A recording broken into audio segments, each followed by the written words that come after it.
சென்னை உயர்நீதிமன்றத்தின் மதுரை கிளையின் வழக்கறிஞர், தமிழ் ஆர்வலர், சமூக செயற்பாட்டாளர், சாதி மதத்திற்கு அப்பாற்பட்டவர் வழக்கறிஞர் அண்ணன் வாஞ்சிநாதன் அவர்கள்.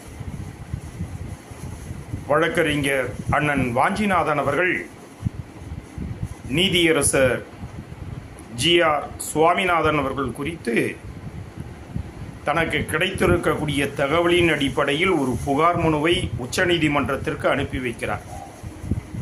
உச்சநீதிமன்றத்தில் அனுப்பி வைக்கப்பட்ட அந்த புகார் மனுவானது அங்கிருந்து கசியப்பட்டு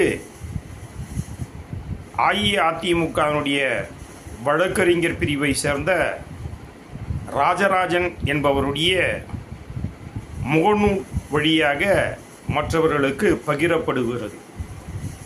இது எந்த அடிப்படையிலான ஜனநாயகம் என்று புரிந்து கொள்ள முடியவில்லை.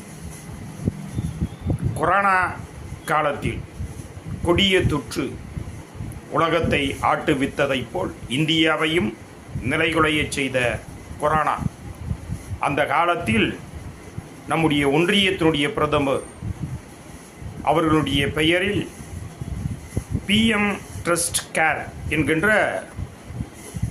ஒரு அமைப்பை உருவாக்கி அந்த அமைப்புக்கு இந்தியாவிலிருந்து பலர் பண பட்டுவாடா செய்திருக்கிறார்கள்.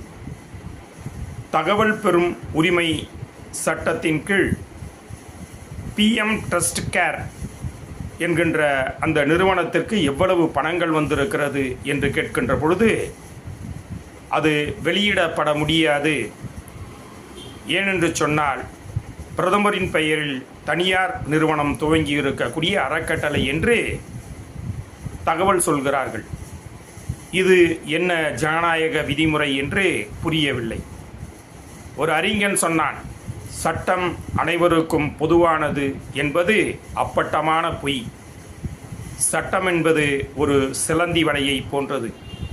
அதில் சிறு பூச்சிகளும் புழுக்களும் சிக்கிக்கொள்கின்றதை ஒழிய மிக பெரிய திமிங்கலங்கள் தப்பித்துக் கொள்கிறது என்று. அந்த அடிப்படையில் இன்றைக்கு ஜனநாயகத்தினுடைய மாண்புகளை காக்க வேண்டிய உச்சநீதிமன்றத்தில் ஒரு நீதியரசரின் மீது ஒரு வழக்கறிஞர் கொடுத்த புகார் கசிந்திருக்கிறது என்று சொன்னால் இது ஜனநாயகத்தின் கருப்பு நாள். அதைப்போல பிரதமர் அவர்கள் மீது தொடங்கி இருக்கக்கூடிய